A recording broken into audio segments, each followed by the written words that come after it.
Bismillahirrahmanirrahim. Assalamualaikum warahmatullahi wabarakatuh.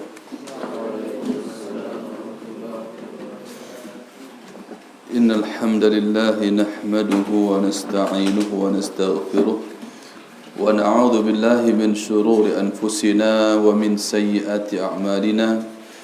Man yahdihillahu fala mudilla lahu wa man yudlil fala hadiya lahu. أشهد أن لا إله إلا الله وحده لا شريك له وأشهد أن محمدا عبده ورسوله لا نبي بعده أما بعد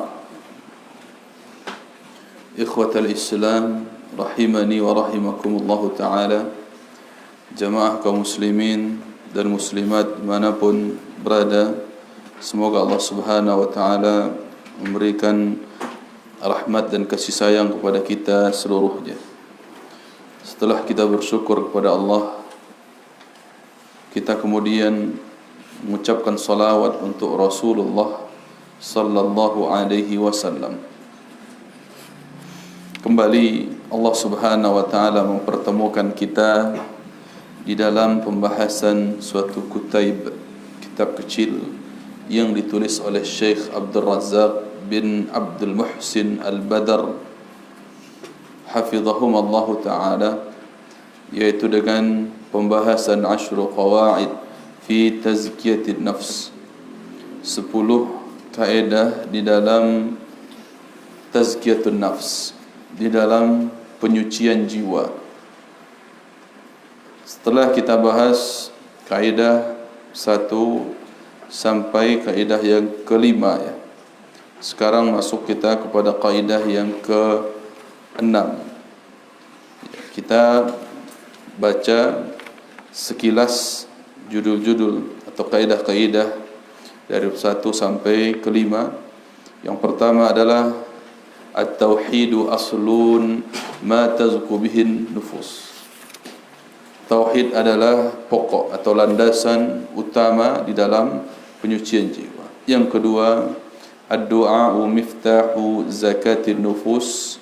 Doa merupakan kunci sucinya hati, sucinya jiwa. Yang ketiga, Al-Quranul Karim manba'u tazkiyati wa ma'inuha. Al-Quranul Karim merupakan sumber, muara atau penolong di dalam mensucikan jiwa. Kaidah yang keempat, ittikhadul uswah wal qudwah, yaitu mengambil teladan dan uswah kepada Rasulullah sallallahu alaihi wasallam di dalam tazkiyatun nafs. Kaidah yang kelima, at-tazkiyatu takhliyatun wa tahliyah. Tazkiyah adalah membersihkan dan menghiasi. Adapun kaidah kita yang keenam, yaitu ighlaqul manafidhi allati takhruju bil insan allati tukhriju bil insan anit tazkiyah wa tub'iduhu anil fadilah wa tuqi'uhu fil radhilah. Baik. Kalau kita terjemahkan, ighlaqun artinya menutup, al-manafidh jalur,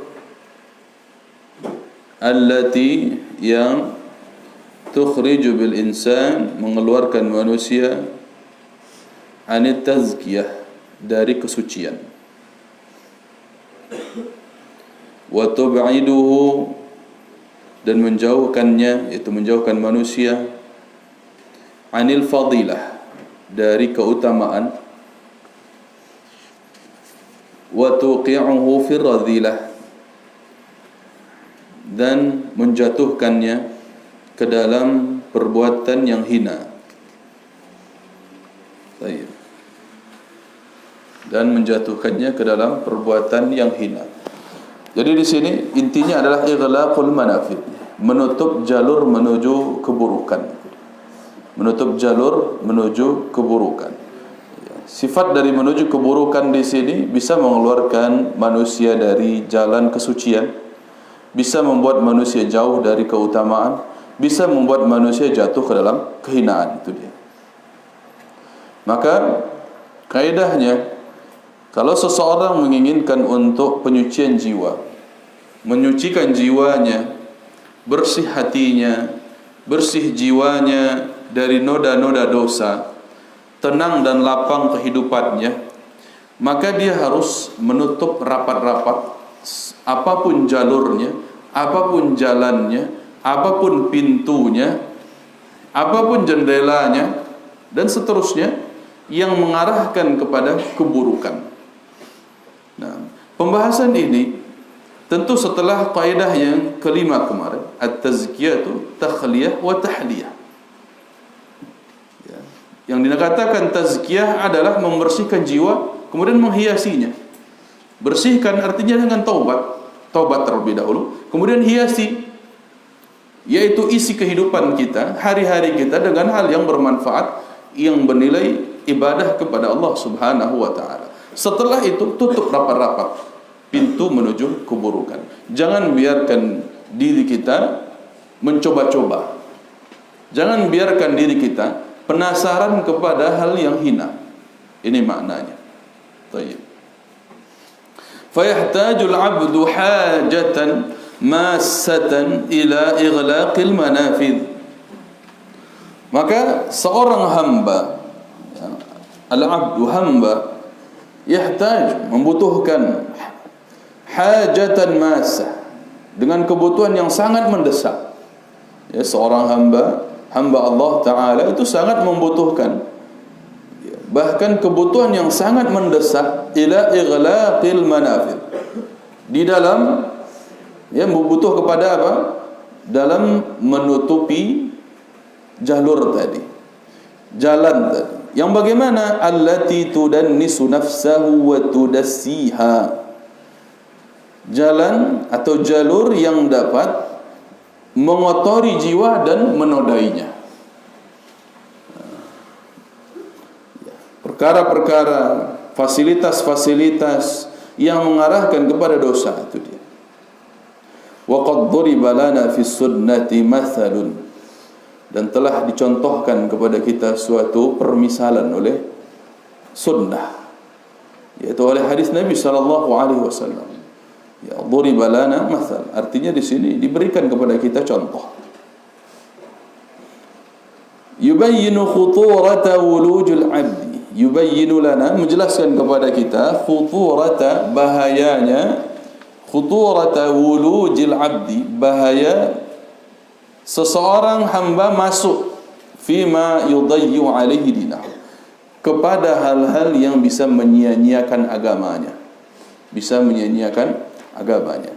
Ya, maknanya di sini Syekh hafizahullah taala, beliau katakan bahwa di dalam suatu hadis terdapat permisalan yang diibaratkan oleh Rasulullah sallallahu alaihi wasallam tentang sebuah bahaya, khuturah, sebuah bahaya, ancaman yang bisa memasukkan manusia, bisa menyebabkan seorang hamba masuk kepada hal yang menyia-nyiakan agamanya.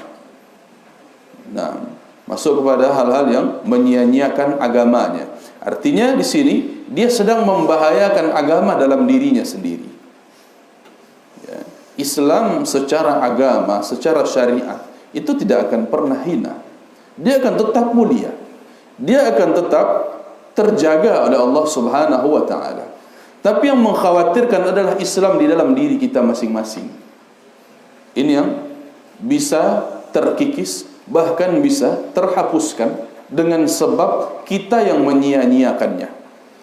Makanya di sini syariat Allah Subhanahu wa taala melalui sunnah nabinya Nabi Muhammad sallallahu alaihi wasallam memberikan suatu gambaran, memberikan suatu perumpamaan.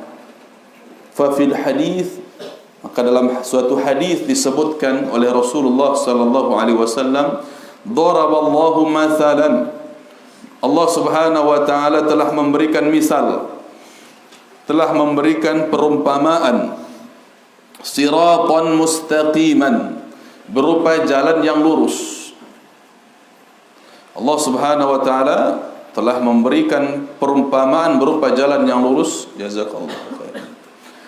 siratan mustaqiman, berupa suatu jalan, sebuah jalan yang lurus. Wa ala janbatay sirat, dan pada dua sisi jalan itu, ala janbatay, ada dua sisi jalan, surani, dua pagar pula. Sisi kanan dan sisi kiri ada pagar masing-masing. Jadi dibayangkan kepada kita, ada sebuah jalan yang panjang. Di sisi kanannya ada pagar, di sisi kirinya pun ada pagar. Baik. Surani, ya, surun itu pagar. Di sini ada dua, surani. Fihima abwabun mufattahatun. Pada masing-masing pagar itu, atau tembok yang tinggi menjadi pagar, pada masing-masingnya ada abwabun, ada pintu-pintu. Mufattahatun, yang terbuka, pintu-pintu yang menganga.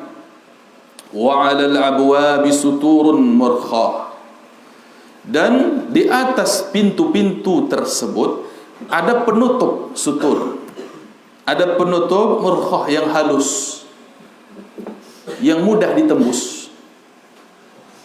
Wa 'ala babis sirati da'in, dan di atas pintu sirat, di atas pintu sirat ada da'in, seorang penyeru. Jadi ada jalan menuju suatu pintu, jalan yang lurus menuju sesuatu tujuan, yang di situ tentu ada pintunya. Di samping kanan dan kiri pun ada tembok tinggi berupa pagar. Pada kedua sisi, ya, tembok tersebut ada pintu-pintu yang banyak. Kebayang? Ya, pintu-pintu yang banyak di sisi kanan dan kiri. Dan pada ujung sirat itu ada seorang dai, seorang penyeru, seorang dai. Yaqulu ya ayyuhan nas udkhulu as-sirata jami'a. Penyeru ini, dai ini, seorang pendakwah ini mengatakan, wahai sekalian manusia, masuklah kalian kepada pintu ini, sirat ini seluruhnya.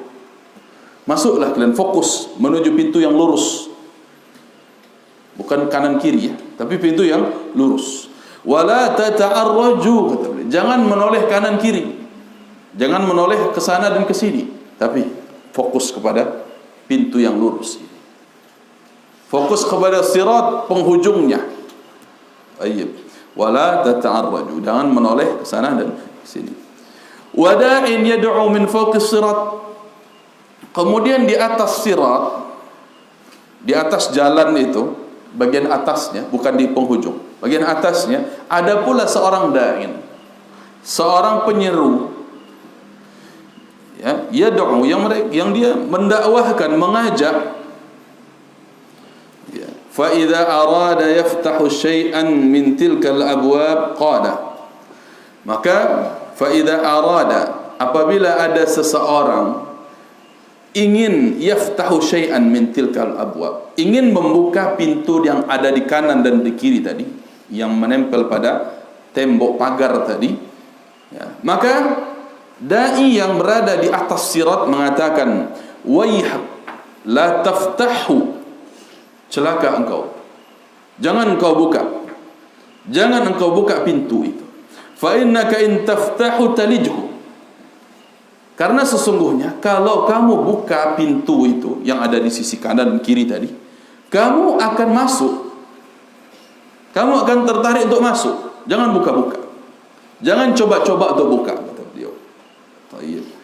Was-siratu al-Islam. Maka Rasulullah SAW katakan, sirat di sini, jalan di sini artinya Islam. Ini perumpamaan untuk agama Islam. Was-surani hududullah ta'ala. Adapun dua tembok tinggi berupa pagar tadi, itu batasan-batasan Allah Ta'ala, batasan-batasan yang tidak boleh dilanggar. Wal abwabul mufattahatu maharimullah Ta'ala. Adapun pintu-pintu yang terbuka, nah, sudah terbuka, nah, pintu-pintu yang menganga tadi, yang kita tidak boleh coba-coba, itu adalah maharimullah, sesuatu yang diharamkan oleh Allah. Ya, banyak hal yang diharamkan oleh Allah Subhanahu wa taala, atau hal-hal yang diharamkan, maharimullah taala. Wa dzalika ad-da'i ala ra'si sirat kitabullah taala. Adapun penyeru, pendakwah yang berada pada ujung sirat, yang tadi mengajak kepada pintu, ayo masuk pintu sini, itu adalah kitabullah taala. Itu perumpamaan terhadap kitabullah, Al-Quranul Karim. Wadda'i min fawqi sirat wa'idullah fi qalbi kulli muslim. Adapun da'i tadi, yang menyeru di atas sirat, kan ada yang menyeru di ujung sirat, ada yang menyeru di atas sirat. Itu adalah wa'idullah, penasehat yang diutus oleh Allah, penasehat yang diutus, ditunjuk oleh Allah, fi qalbi kulli muslim, pada hati setiap orang yang beragama Islam. Tayyib. Jadi ada wa'id dalam diri kita. Setiap kita ingin mencoba-coba lakukan maksiat, ingin coba-coba buka-buka ini dan itu di internet misalnya, atau ingin coba-coba ini dan itu pada kawan-kawan dalam pergaulan, ada wa'id, ada yang menasihati kita, yang Allah utus ada di dalam diri kita sebagai seorang muslim, yang selalu menyeru, jangan coba-coba, jangan buka pintu itu. Kalau kamu buka, kalau kamu coba-coba, kamu akan masuk. Karena jiwa seseorang lemah, dia akan mudah tertipu dengan manisnya maksiat. Makanya kalau coba-coba dia akan masuk.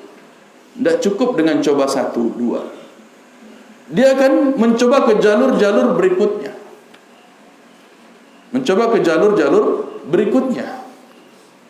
Awalnya hanya dengan penasaran. Ini apa sih? Medsos ini apa sih? Penasaran. Ya. Sementara tidak ada akidah untuk mengarahkan dia, apa yang bisa dia pakai, apa yang tidak bisa. Lalu dia penasaran, masuk kepada hal-hal yang diharamkan oleh Allah Subhanahu wa taala. Padahal dalam hatinya sudah mulai bergejolak awalnya. Jangan kamu buka, jangan kamu buka. Kalau kamu buka, maka kamu akan masuk ke situ. Ini yang gambaran Allah diceritakan oleh Nabi sallallahu alaihi wasallam tentang di dalam agama ini kita harus fokus menuju tujuan akhir. Fokus kemana? Kepada tujuan akhir kita, surga Allah Subhanahu wa ta'ala, dan seluruh rahmat yang Allah sajikan di akhirat nantinya. Ini fokus kita. Jangan menoleh ke kanan, jangan pula ke kiri. Walaupun pintu-pintu kemaksiatan tersebut membuat penasaran, ingin coba-coba. Anak-anak muda ingin coba rokok itu gimana sih? Hati kecilnya di awal tidak mau, karena ada wa'id. Tapi kalau sudah dia langgar bisikan hatinya itu, secara fitrah Islamnya, ya, dia langgar, dia abaikan, maka mulai dia masuk. Oh, begini ternyata cara beli rokok. Gitu dulu. Cara belinya. Dapatnya dari mana? Di warung mana? Oke, mulai ini.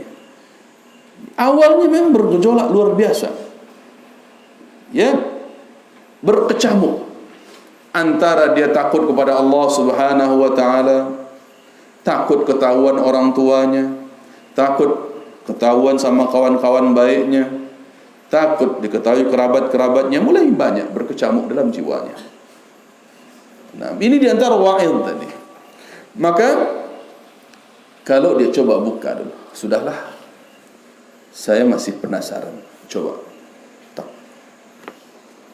Nah, awalnya tidak pandai merokok, habis dihirup, dibuang lagi, hirup buang lagi, ya begitu. Tapi lama-lama makin penasaran. Namanya sesuatu kalau tidak bisa tapi dilatih jadi bisa.